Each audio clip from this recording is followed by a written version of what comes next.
Goeiemôre vriende. Goeiemôre. Baie welkom by vanoggend diens. Ek gaan 'n paar liedere laat sing.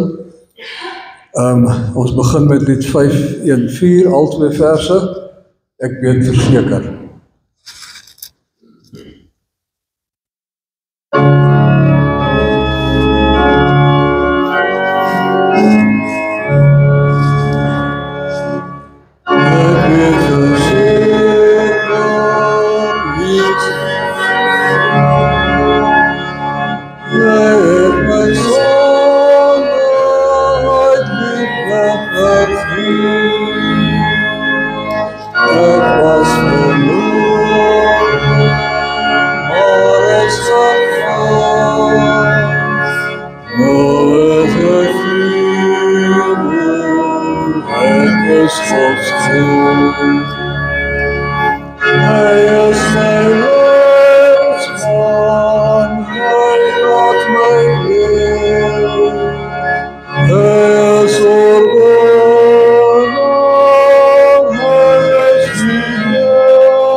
Sing nou lied 471, soek allereers die koninkryk van God.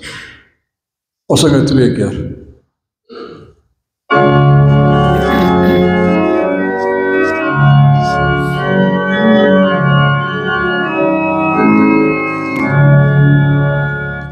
Soek allereers die koninkryk van God en sy geregtigheid. Wat jou nodig is, sal die Vader dan vir jou gee uit sy oorvloed.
In ons aandtog na Pinkster toe, sing ons by lied 439, al twee verse, O Heilige Gees, O God in ons.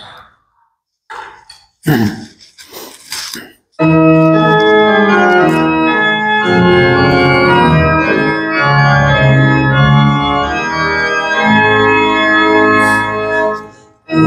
heilige o God in ons wil die kracht besing, die kracht wat Jesus op laat staan en lewe in ons bring. Maak ons oorwinnaars in die strijd, wat ons ook nou moet stryd. O Gees van God, getuig in ons, dat ons die kinders bly. O Heilige Gees, o Gees van God, ons lied klink tot Heer. Maak met ons lewe elke dag, soos wat U woord ons leer. Ons prys U Gees van Vader seun, as ware God en Heer. Ons bid dat U ook die gebed sal hoor, ons God en Heer. Lied 5, Vlamlied 135, meer soos U.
Nou, ek moet hom nog weer.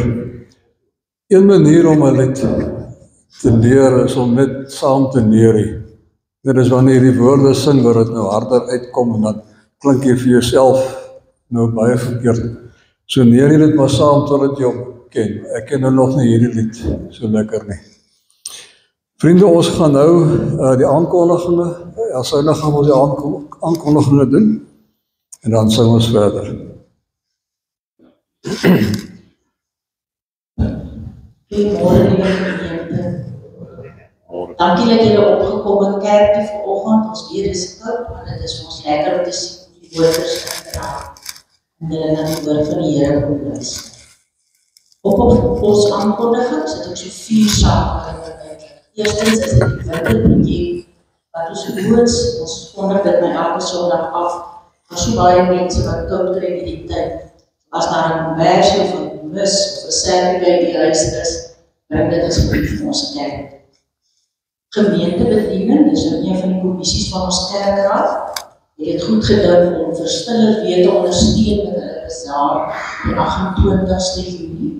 Ons gaan die pannenkoekstalletjie beman. Ons gaan alles doen omtrent die stalletjie, met ander woorde die bestanddele gee, die hande wat moet bak, alles. Ons gaan selfs die stalletjie gaan mooi maak die dag. Dis ons gawees as julle ons dan kom aan gee dan. En dan het ons natuurlijk ook bestanddele nodig om dit te maak werk. Ons bazaar is vastgemaak vir 16 Augustus. Ons sal 'n bietjie later vir julle meer inligting oor die bazaar gee. En is dan natuurlijk weer 'n klomp wat verklaar en gebeur. Vandag is dit my oudste se voorreg om op die eerste hand geboorte te herdenk en ek sê vir Anja baie geluk. Is daar enige nuwe intrekkers vanoggend hier in die erediens? Nou ja, sou daar wees, meld asseblief by ontvangs aan voordat hulle ouder wees om vir julle welkom te heet. Dan is dit vir ons lekker om aan te kondig dat ons Pinkster vanaand afskop om 6:00. Daar word heerlik gekuier na die tyd sop en broodjies. Die gemeente het reeds 'n paar wille resepte uitprobeer wat ons met julle gaan proef. So kom asseblief 6:00 Pinkster toe en kom drink sop en 'n broodjie na die tyd. Dominee Gys gaan ons Pinkster lei. Ons wil ook nog baie dankie en sterkte sê. Ons sien uit na die week. Dankie. Goed, ons gaan nou 2 liedere aan een sing, soos 'n wilsbok, en o Heer maak oop my hart se poort. Lied 163 en lied 257.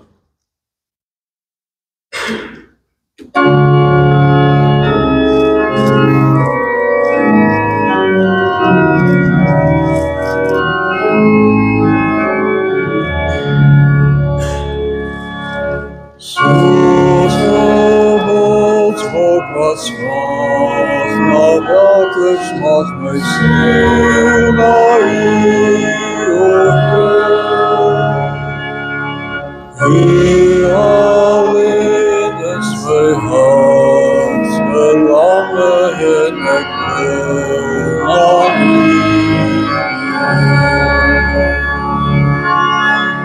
U alleen is my bron van krag. Gordigheid wil ek word. U alleen is my hart verlange en ek bring aan U.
En dan sluit ons voorsang af met lied 159.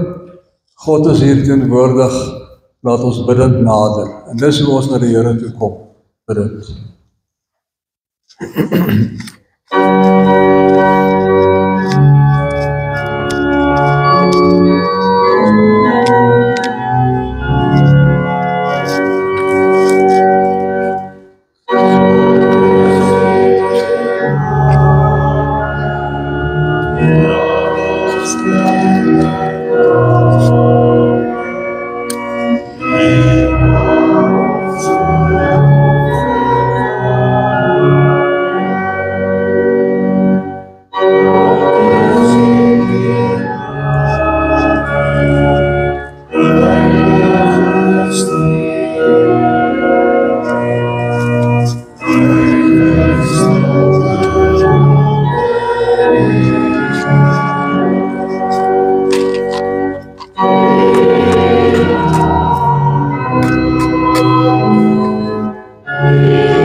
Van hom wat is, en wat was, en wat kom, en van die Gees wat van sy troon af uitgaan, en van die Lam, genade vir julle, en vrede. Vriende, kom ons loof die Here met lied 207, vers 1, 3 en 5, eer aan die Vader wat alles gemaak het.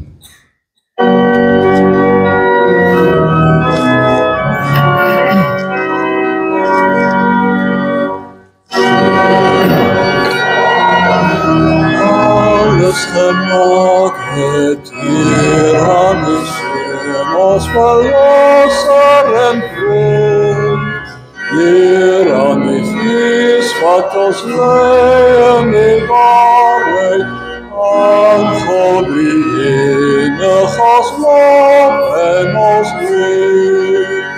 Here aan God, die Heer van alle Here, kon ook aan ons door sy woord en sy Gees, die ons die liefde, geloof en vertroue, om die gehoorzame kinders te wees. Wekken ons liefde, o Heer, vir die waarheid, waarheid gee insig, verstand en maak vry. U is die waarheid, die weg en die lewe. U woon in ons en laat ons in u bly. Here aan God, die Heer van alle Here, woon ook in ons deur sy woord en sy Gees. Gee ons die liefde, geloof en vertroue, om die gehoorzame kinders te wees. Heer van die schepping en Heer oor ons lewe, niks wat u aandag handig ontgaan. God is uw werke herscheppend in liefde, heerlijke God is uw heilige naam. Heere aan God,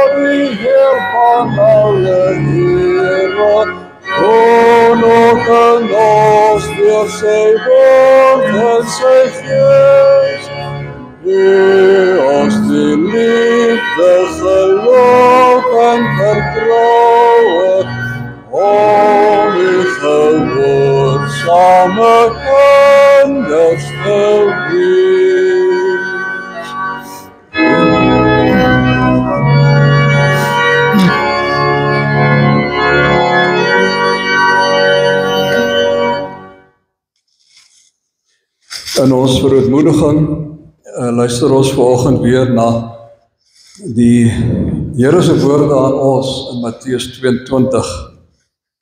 Jy moet die Here jou God lief hê met jou hele hart en met jou hele siel en met jou hele verstand. Dit is die grootste en die eerste gebod. Die tweede wat hiermee gelyk staan is, jy moet jou naaste lief hê soos jouself. Kom ons gaan na die Here toe in skuldbelydenis met Psalm 130, se tweede vers.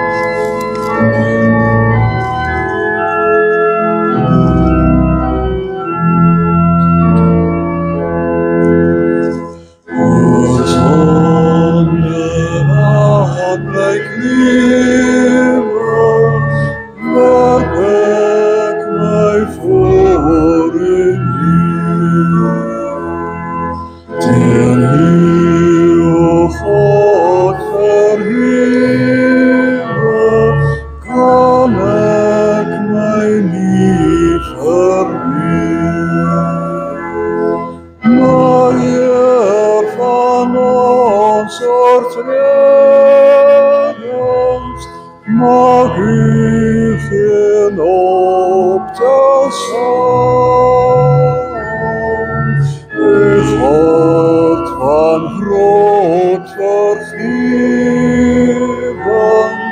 laat zondaars naar u komen.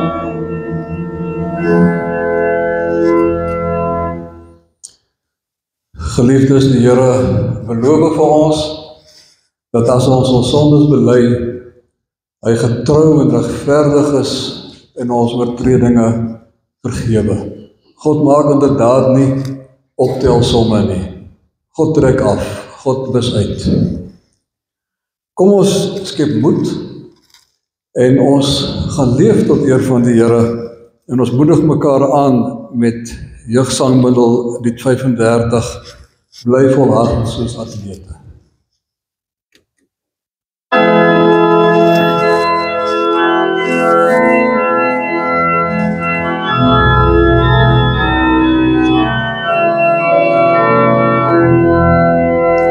Bly volhard soos atlete, dis God wat ons wetloop bepaal. Daar's 'n skaar verlostes wat wag om die land, dat ons almal die wenstreep sal haal. Elke las moet ons afgooi, die sonde wat maklik verskil. Dat ons God se pad met volharding kan loop, is die pad na die ware geloof.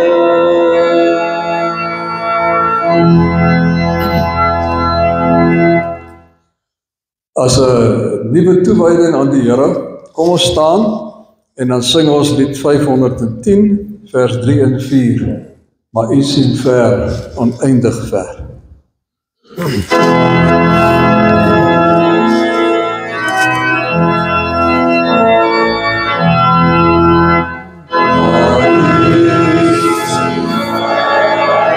Oneindig ver, u sien my hoge lof. Nog voordat ek ons skuld bely, druk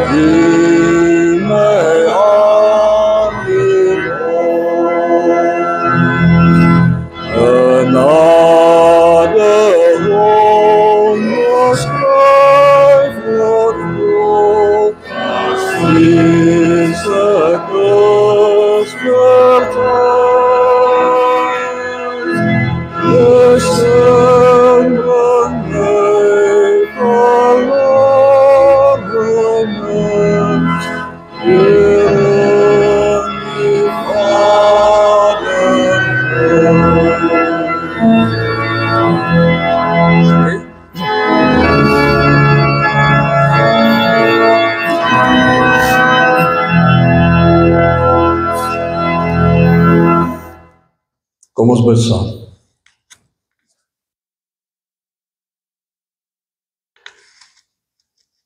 Here, ons raak stil voor U. Ons het U vanoggend geloof. Ons het U gedank.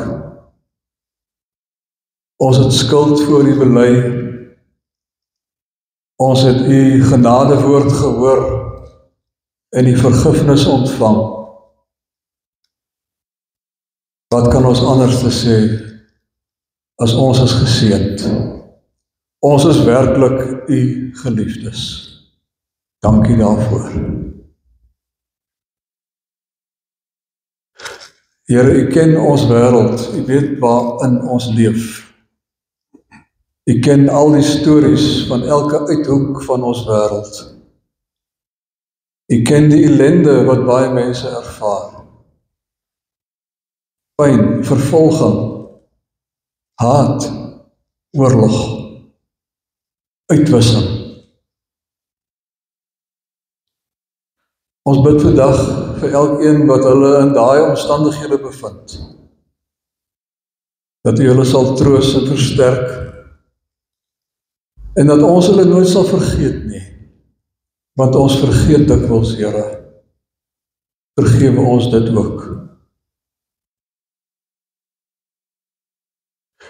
En hier is ons nou saam om uit die woord uit te hoor wat U vir ons sê, beter begrip te kry van die pad wat ons moet loop. En ons bid dat U met ons elkeen, waar ons ook al mag bevind, vandag sal praat. Dat ons hier vandaan sal uitgaan en wete, ons word in Christus nuut gemaak. Die Gees werk in ons, aan God al die eer. En ons bid, Here, dat elke diens wat ons gaan hê, vandaan tot donderdag toe, dat het geleenthede sal wees waar ons diep in onsself inkyk, nie om op die ou einde hier by die kerk uit te kruip, bewus van ons sonde nie, maar om bewus te word van wie ons eintlik is, en hoe U oor ons voel, en dat ons met nuwe moed sal uitgaan, en sal gaan leef in die oorwinning wat U vir ons gee. Hoor ons wanneer ons dit van U vra, in die naam van ons Here Jesus. Amen.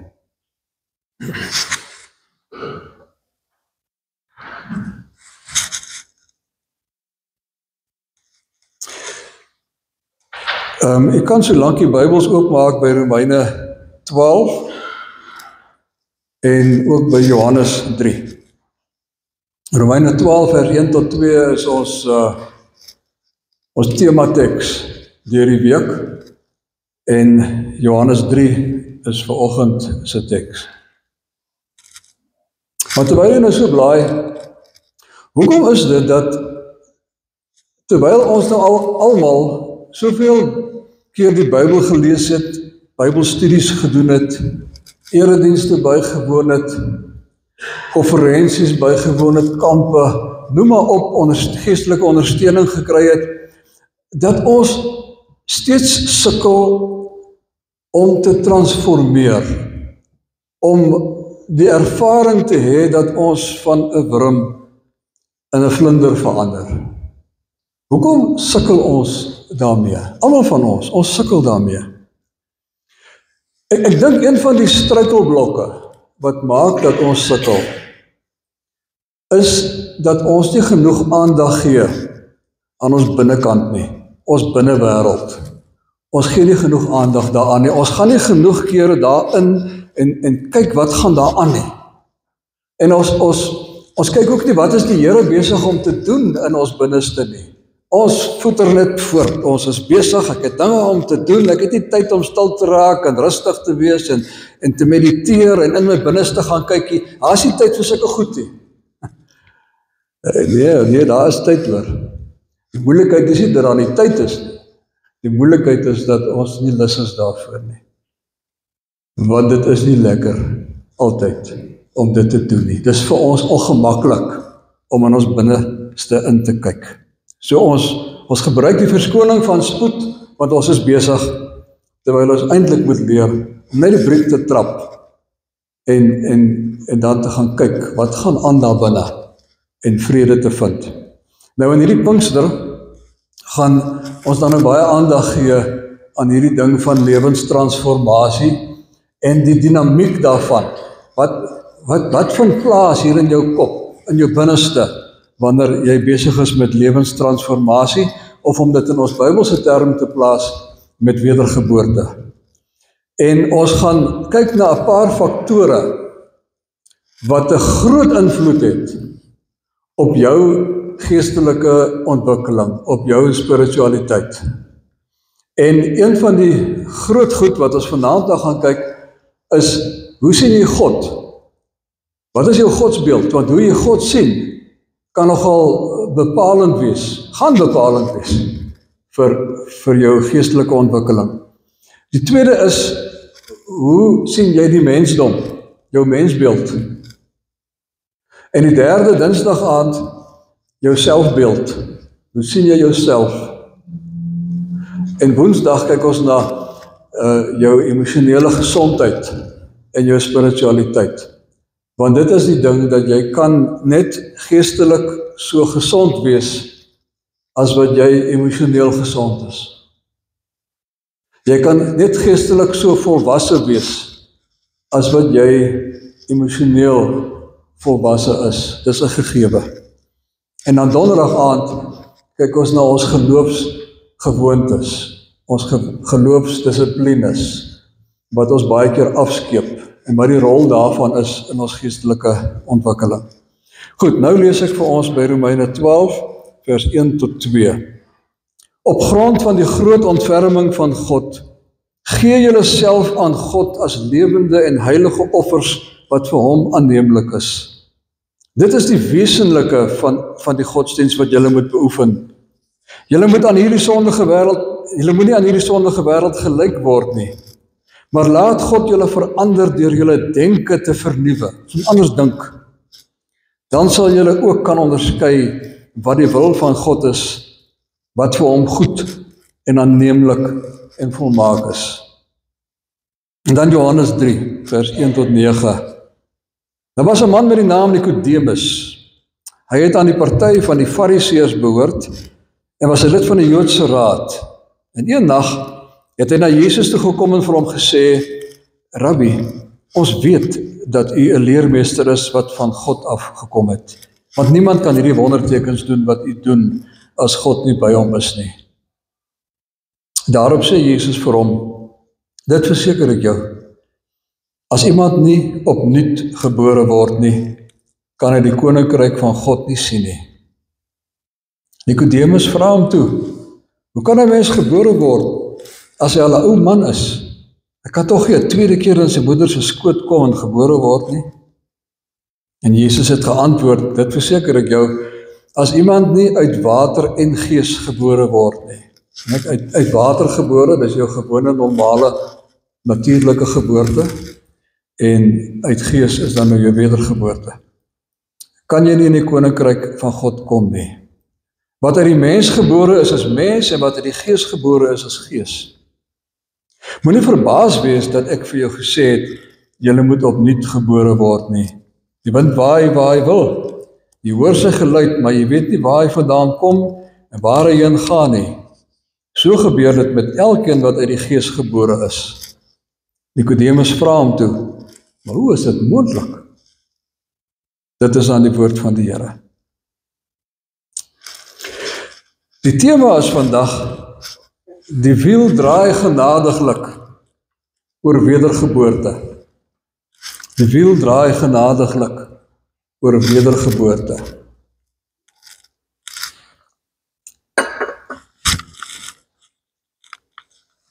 As hy werk. Ons, ek gaan begin deur net vinnig met julle te oriënteer op ons elkeen se lewenssiklus, want almal van ons het 'n unieke lewenssiklus. Dit verskil by almal van ons, maar daar's 'n basiese lyn wat by alle mense teenwoordig is oor al die eeue, en wat altyd by ons teenwoordig sal wees, en dis wat ek nou vir julle wil uitwys. Julle sal ook hoor, dat ek in die loop van die week dikwels sal verwys na Carl Jung, die groot sielkundige van die 20ste eeu, wat na my mening vir ons baie gehelp het, om te verstaan hoe die hele proses van die wedergeboorte werk. Nie dat dit sy doel was nie, nie dat hy dit spesifiek gedoen het nie, maar hy help vir ons om dit beter te verstaan. En ek gaan dit dan nou deur die week met julle hanteer. Maar ons lewensiklus, ons kom in die wêreld gebore as die beelddraer van God. Nee, die suiwerste vorm wat jy ooit was aan die beeld van God, was by jou geboorte. Nee, so het jy in die wêreld gekom, beeld van God. En dan in die eerste 25, 30 jaar, gebeur daar geweldig baie goed met jou. Jy leer om te kruip, jy leer om fiets te ry, jy ontdek jou eie stem. Jy leer die hele tyd, dit is alles, jy neem net kennis op die hele tyd. Nee, en dan gaan jy op 'n stadium skool toe en na skool, dan gaan jy miskien universiteit toe of college toe, jy leer daar nog 'n klomp goed, jy gaan leer 'n ambag, jy begin by 'n plek werk, jy leer hoe werk die dinge daar, jy leer en jy leer en jy leer daai hele eerste 30 jaar. 25, 30, want dit is die punt waar al die koneksies in jou brein tot by jou prefrontale lob nou almal gevorm het. Nee. So dan is jy nou, soos die Engelse sê, intact. Nee. Alles is daar, wat daar moet wees. En jy gaan 'n verhoudings in, en op die ou ende trou jy waarskynlik, en dan begin jy om kinders te hê. Dis die eerste gedeelte van jou lewe, dis die besigste tyd van jou lewe. Jy's nooit deur so besig, soos wat jy toe was nie. Jy het natuurlik daai tyd ook meer energie gehad, om so besig te kon wees. Maar dis die eerste gedeelte van jou lewe. Nou, hoekom wil jy nou nie verder gaan nie? As hy. Dan begin jy in die tweede gedeelte, begin jy nog gevestig raak. Jy raak gevestig, jy koop vir jou miskien 'n huis, jy sit huis op in elk geval, jy begin dinge doen soos mense dit normaalweg doen as hulle groot mense is, hulle skakel in by die skoolse aktiwiteite, skakel in by die kerkse aktiwiteite en waar ook al, en by die werk begin hulle die bevordering kry, en hulle besigheid gaan vooruit, maar jy klim by die werk, jy gaan vorentoe. Dis die eerste helfte van jou lewe tot by so 50, 55.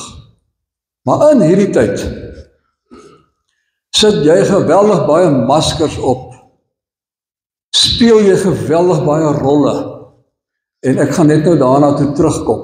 Jy moet hulle opsit, hulle is daar. Ongelukkig in hierdie tyd ontwikkel daar ook baie skaduwees in jou lewe. Ek gaan net nou daaroor ook praat. En hierdie eerste helfte sê ons van dat jy besig is met sosiale integrasie. Dis hoekom jy al die maskers het. Jy moet deel word van die samelewing.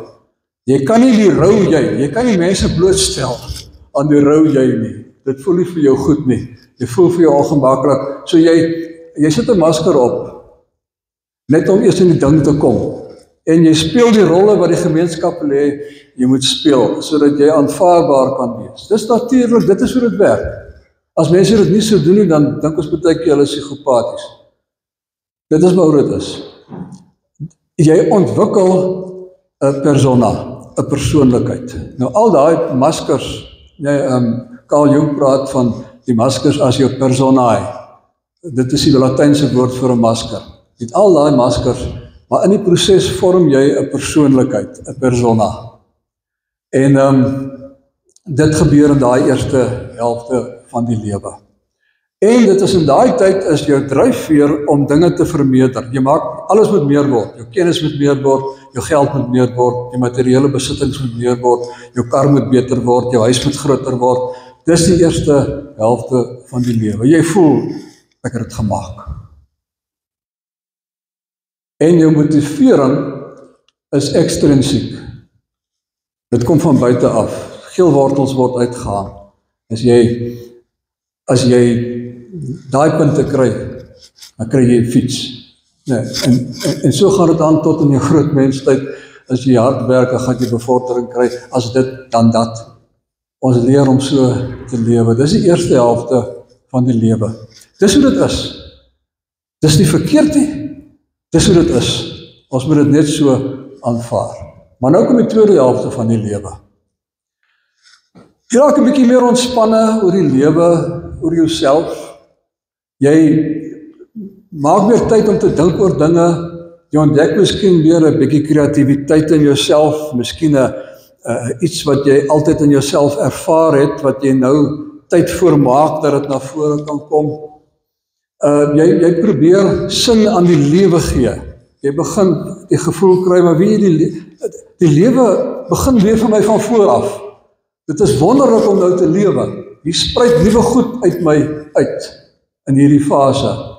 En die belangrike ding hier is dat jy wil terugploeg in die gemeenskap. Jy wil dit wat jy daar by mekaar gemaak het. Vra jy vir jouself, hoe kan ek dit terugsit? Want ek wil nie meer by mekaar maak nie. Ek wil nou net teruggee. Ek wil ervaring hê van ek het bygedra tot die welwese van die mensdom. En in hierdie tyd begin jy die maskers 'n bietjie afgooi. Gaan nou weer terugkom na die maskers toe. En die skaduwees begin 'n bietjie krimp. En nou kom jy in die laaste fase van jou lewe, fisies moeiliker. Fisies moeiliker. Maar dis 'n tyd van alleen wees, want almal om jou het minder geword, al jou petiers het minder geword. Alleen wees, almal kan nie meer by jou uitkom nie, want nie noodwendig eensaam nie. Dit is nogal sleg as mense 'n ou mens eensaam laat voel, as hulle vir hulle afskeep. Dit is sleg. Maar die ander kant ook, mense kry bejaardes wat bydra daartoe, dat hulle maar eensaam is, dat niemand by hulle wil kom nie. Maar jy hoef dit nie so te beleef nie. Jy kan vir jouself sê, ek is nou in 'n woestyntyd in my lewe, maar die woestyn is ook mooi. Daar is meer stilte in 'n woestyn, dit is vir my tyd om na te dink, dit is vir my tyd om my verhouding met die Here oor te dink, en die aande in die woestyn is altyd mooi. So, dis nie vir jou noodwendig 'n slegte tyd nie. Fisies is dit moeiliker, maar in jou gemoed kan dinge anders wees. En dan op die ou einde sterf jy. En dan wanneer jy sterf, laat ek eers gou hierdie sê. In hierdie tweede fase, hierdie tweede helfte, gaan dit oor persoonsintegrasie. Hierdie het gegaan oor sosiale integrasie. Jy wil deel word van die samelewing. In hierdie gedeelte sê jy, nee, ek wil 'n geïntegreerde mens wees. Ek wil al die losdrade wil ek by mekaar maak en net die mens wees wat ek eintlik nog altyd was en wil wees. Dit gaan oor persoonsintegrasie. En jy begin jou persone aftakel. Jy begin lag vir jouself. Ek het myself heeltemal te ernstig opgeneem in die eerste helfte. Ek lag vir myself, humor. En dis 'n tyd nie van vermeerdering soos in die eerste gedeelte nie, maar verdieping. En jou motivering is intrinsiek. Jy word nie meer gemotiveer deur dinge van buite af nie. Jy het die motivering in jouself. En jy laat jou ook so motiveer. En dan gaan jy nou dood. En dan is jy weer waar jy begin het. Die beeld van God. Dis ons lewensiklus. Okay.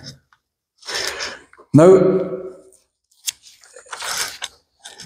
soos ek sê, dis 'n natuurlike proses. Niemand van ons kan dit vryspring nie.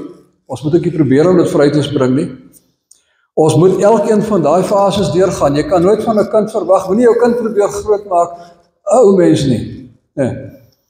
Jou kind moet eers deur al die fases in die eerste kwart gaan om by die tweede gedeelte te kom. En so gaan dit aan. Maar jy moet daar wees om jou kind te begelei. Ons moet elkeen van daai fases, moet ons bewustelik leef. Ons moet bewus wees van wat gaan aan in ons. Wat is die binnekant aan die gang?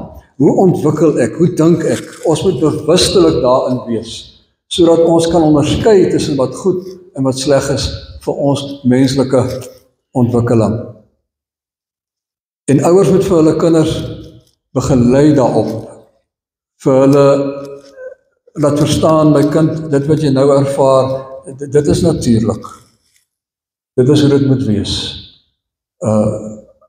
Ek help jou om daardeur te kom tot by 'n punt waar dit nie meer so gaan wees nie. So moenie van jou kind 'n groot mens maak voordat hulle 'n groot mens moet wees nie. Maar moet jy ook net nie weer 'n kind word nie. Nee. Dit sou kinderagtig wees, nie kinderlik nie. Nee. Goed. So jy moenie jou kind enigiets probeer spaar nie, hulle moet maar deur dit alles gaan. Maar wat ek vandag wil beklemtoon, aan die hand van die lewensiklus, is dat ons almal geskep is na die beeld van God. Almal van ons is geskep na die beeld van God. Dis 'n status wat jy het van geboorte af. Dis 'n status wat nie van jou weggevat word nie. Jy het dit.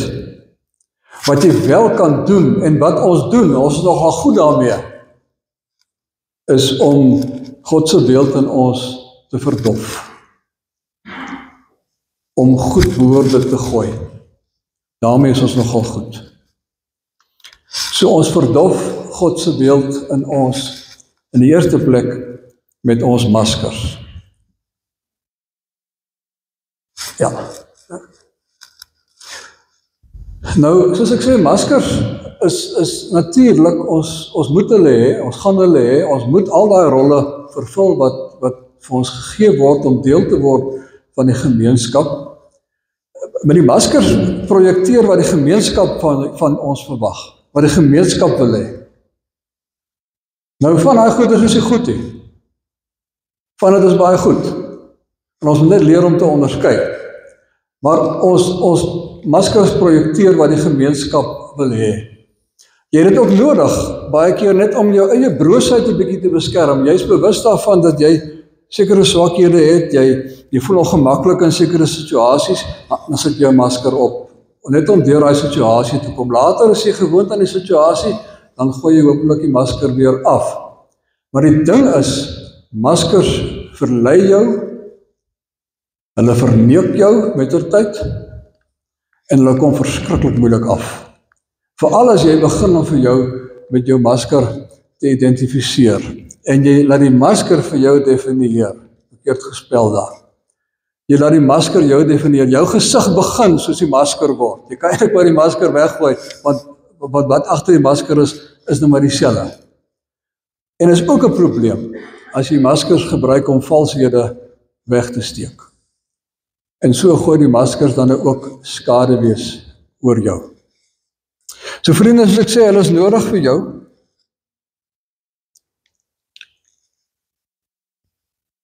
Maar as gelowige, sommer net as mens al, maar ons is gelowige, so ons vat dit nou verder. As gelowige, wil jy nie hê dit moet die toestand wees waarin jy bly nie. Jy wil by 'n punt kom waar jy sê, ek het my maskers afgetrek, en ek het my met Jesus bekleë. Ek het gesterf aan myself, en ek het opgestaan in 'n nuwe lewe in Christus. En dit is die werk wat die Gees in ons doen. Die Gees laat daai goeters, hy wys dit vir ons uit, en ons gooi dit af, en ons gooi dit af met sy krag ook, sodat die eintlike ek, wat na die beeld van God geskep is, na vore kan tree. Dis die rol van die Heilige Gees. Hy help jou onderskei wat jy moet weggooi. Ek sou sê, as iemand sou vra, nou, watter punt moet dit nou begin? Dan sal ek wou sê, in die tweede helfte van jou adolessensie, moet 'n mens nou begin die goed weggooi. Ek gaan nie van 'n kind verwag om dit te doen nie. Hulle is nog nie daar nie. Hulle moet nog die lewe gewoond raak, hulle moet nog sterk word. Maar wanneer jy in jou laat adolessensie gekom het, dan moet jy begin kyk na 'n masker, na 'n rol, en jy moet besluit onder leiding van die Gees, dien dit my, of het ek nie meer nodigheid daaraan nie. Miskien het ek dit nooit nodig gehad nie, maar dit moet nou weg. As jy op die tweede been van jou lewe kom, hier na 55 toe, ek voel, dan moes dit al lankal 'n prioriteit by jou geword het, om dit te doen. En as jy in die tweede helfte van jou lewe kom, en jy is nog steeds besig om al die maskers by mekaar te hou, ja, is baie kwade dag vir jou. Want nou moet jy ewe skielik al hierdie goeders doen, en jy sien die kans daarvoor nie. So, dit word later 'n prioriteit, maar aanvanklik moet ons nou nie te hard op die kinders wees nie. Dan die tweede ding, wat die beeld van God in ons verdof, is nou juist die skaduwees, wat ons in ons lewe het. Hulle bedreig ons. Kyk, jou persona, jou masker, op persona en jou maskers, gooi ons nou die son is daai kant, hulle gooi skaduwee op jou gesig. So net die dra van 'n masker, maak al klaar dat daar groot skaduwee gegooi word. So dit kom van nature. En jou persona, jou persoonlikheid, het ook ambisies, wil sekere goeders bereik, en sal baie keer so sterk dit wil bereik, dat dit die eintlike jy ook agtertoe skuif, wegskuif in 'n skaduwee in. En dan maak die samelewing jou seer. En jy onttrek dalk, maar as jy weer terugkom, dan los jy daai gedeelte wat jy nou laas mee seer gekry het, los jy daar in die skaduwee. Dit kom nou nie weer ter sprake nie. En ons het in die skaduwee al ons swakhede. Ons het dit almal. Ons het almal swakhede. Gebreke, sondes waarvoor ons skaam is. Ons wil nie mense dit uitvind nie. Ons is vinnig om te sê, ek is 'n sondaar. Nee, ek gee nie om dit te sê nie. Maar dis wanneer dit by die spesifieks kom. Nee, as jy moet sê, nee, maar dit is my sonde en daai is my sonde, dan is dit vir ons verskriklik moeilik. So ons hou daai goeders alles in die skaduwee. Oeps. En dan in jou skaduwee het jy ook wat ons noem ons rooi emosies. Woede, hartseer en vrees. Ons gaan nou daaroor gesels Woensdag aand. Maar daai rooi emosies lê ook daar in die skaduwees. Hulle lê daar. Hulle is onderliggend. En dan trap jy op hulle en pik hulle jou. Nee. Jy is heel rustig en dan trap iemand net op daai rooi emosie van jou van woede en jy laat waai. Nee. So, hulle lê daar. Jy moet bewus wees van hulle. Maar dikwels is ook goud in die skaduwees. Goud wat jy net nie raak gesien het nie, want jy kom nooit daar nie. En die ontdek jy ook met 'n tyd. Sommer net om in daai hele proses in te gaan, in jou skaduwee in te gaan en te gaan kyk wat daar aangaan. Dit op sigself was al goud werd. Maar goed, dan is daar ook natuurlik, ja, maar laat ek gou net dit dan sê. So die Gees se werk, as ons nou vir hom werk kan uitdeel, dit is nie die gedagte nie, maar wat die Gees doen, is om na mate ons ouer word, wyser word, moediger word, vir ons in die skaduwee in te lei, vir ons aan die hand te vat met die lig, en vir ons te gaan wys wat gaan daaraan. Maar die Gees is troostvol, die Gees is sag, en die Gees wys vir jou uit, daai ding kootjie jou, my kind, jy moet dit verander, ga jou help, maar die Gees gaan saam met jou in jou skaduwees in, die Gees gaan daarin dat jy kan sien, dis my rooi emosie, en nou dat ek weet, dis my rooi emosie, nou sien jy hom al aankom, en jy kan hom of vermy, of jy kan hom benut, ten goeie, maar jy kan ten minste gereed wees vir jou rooi emosie. Ten minste weet dat jy versigtig moet wees vir sekere situasies, hoe jy reageer as jy sommer vinnig reageer. Dit is die werk wat die Gees in jou doen. Hy gee vir jou ook die krag, die insig, al die goed wat jy nodig het, om in die skaduwee dinge te gaan beskou. Een van die goed wat die Gees jou laat sien daai tye, is jou breuklyne. Soos wat die aarde tektoniese plate het, met die breuklyne, en daar is altyd aardbewings rondom daai breuklyne. Ons het almal sulke breuklyne. Elke ding op hierdie aarde het breuklyne. En wanneer die Gees vir jou daar in jou skaduwee invat, dan wys hy vir jou uit. Daar loop jou potensiële krake en breuke. En dan die volgende saak wat ons die beeld van God in ons verdof, is die sonde. Ek hoef nie eens daaroor te praat nie. So ek gaan nie daaroor praat nie.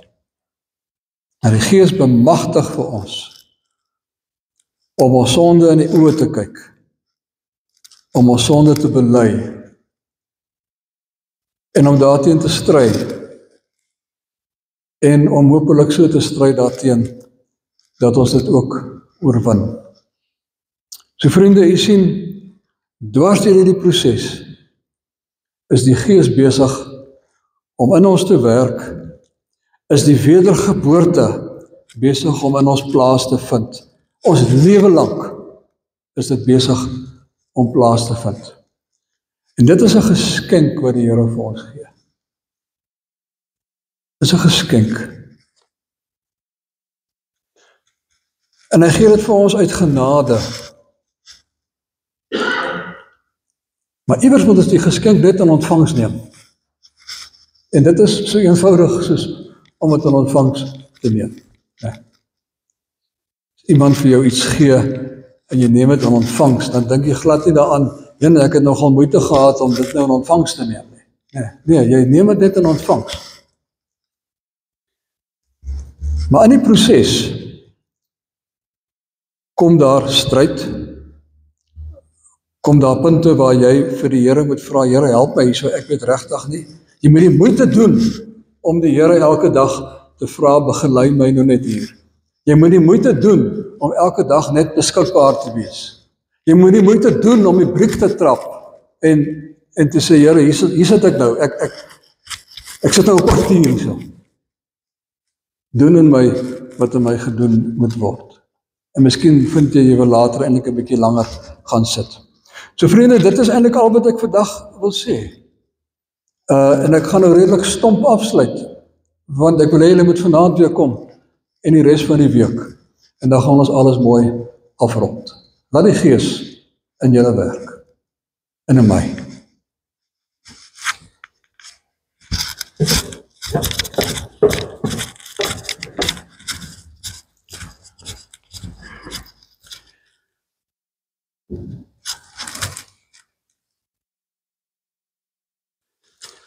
Here, wanneer ons praat oor geboorte, dan sê ons altyd in verwondering, is dit nie 'n fantastiese proses nie? Is dit nie wonderlik nie? En wanneer die baba gebore word, is ons almal opgewonde. Ons begin kyk, na wie lyk die kleintjie?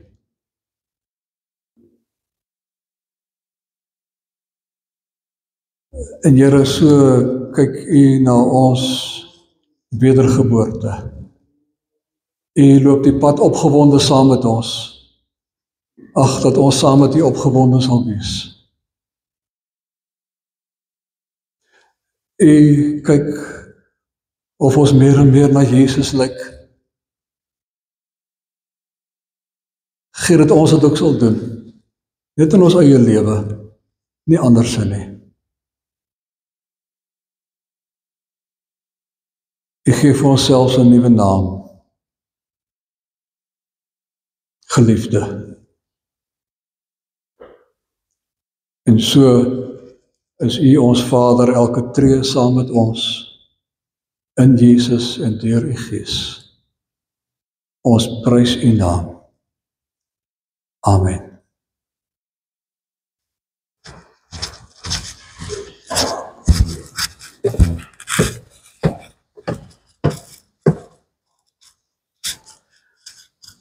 Geliefdes, ons gaan nou die Here dien met ons liefdegawes en daarna gaan ons net so 5 minute gebruik om ons lief en leed kersies hier aan te steek. Ons het dit nou afgeskep, ons wil vandag weer daarmee aangaan.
Gaan iemand met die microfoon naar die mensen staat?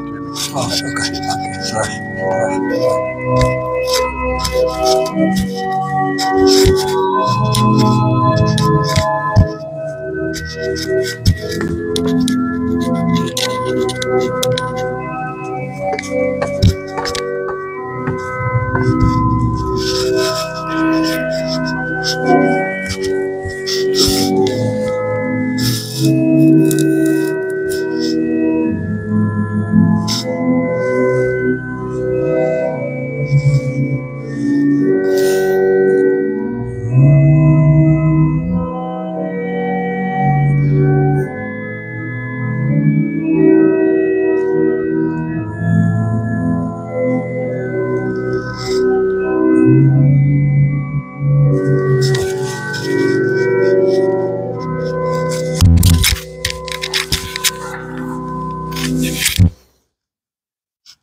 Goed, Ellen sal vir ons die kersies aansteek en daar is 2 mikrofone. As u iemand se naam wil noem of 'n saak wil noem, dan is u baie welkom. U kan net die hand opsteek en die mikrofoon sal na u toe kom en dan kan u dit sê. Die hele gedagte is dat ons meeleef met mekaar, weet van mekaar.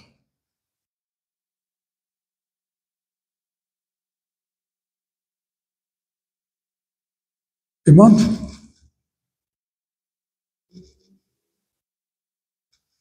Asseblief daar. Al die kinders wat nou gaan begin met die eksamen en sommer dieselfde tyd vir die onderwysers. En in die microfoon asseblief. Die kinders gaan eksamens skryf en die onderwysers. Dis vir die onderwysers en vir die leerlinge en dan vir die senior burgers in die huise. Baie dankie.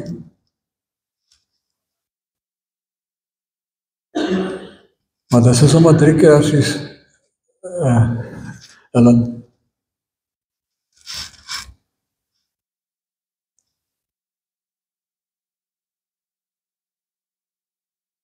Ek dink daar aan Pietro Hekroot wat nou al baie lank in die hospitaal en intensief is wat gebrand het, sleg gebrand het en met wie dit nie so goed gaan nie.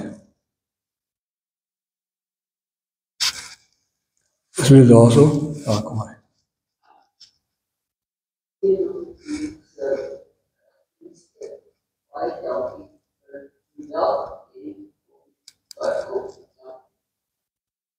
Dus ek kon nou nie hoor nie, maar die Here het gehoor. En as jy binne in die mikrofoon inpraat, na by die mond, dan hoor ons. Sien op die dienste wat volg die naweek op die Pinksterdienste. Goed, ons het nou gehoor.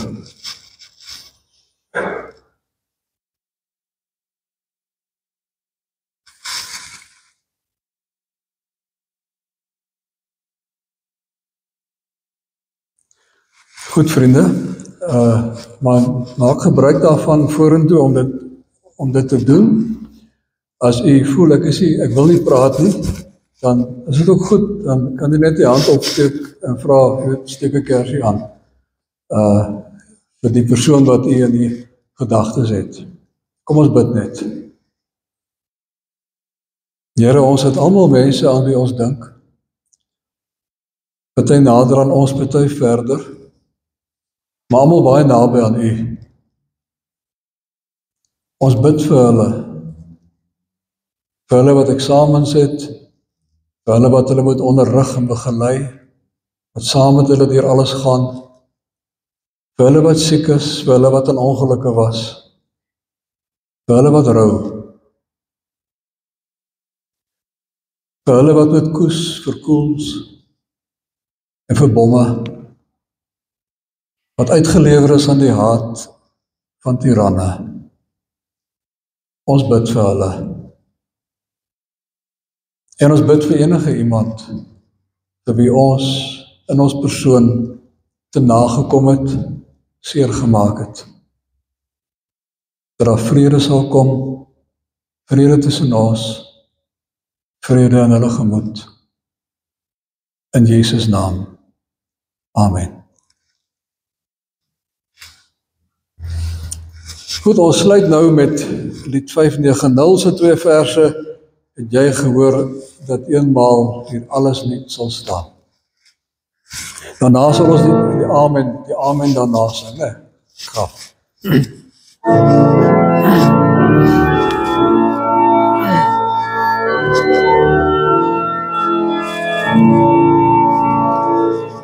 Het jy gehoor dat eenmaal hier alles net sal staan, dat Jesus by sy weerkoms die dood finaal verslaan, en nuwe aarde hemel verskyn met God se seën. Het jy gehoor en glo jy selfs deur jou twyfel heen? Het jy gehoor van Jesus, van lewe uit sy dood? Het jy gehoor, vertrou jy om in jou diepste nood? Nee, dan geen bosse magte kan jou aan hom ontdruk. Op die geloofsverwagting skenk God volmaak geluk.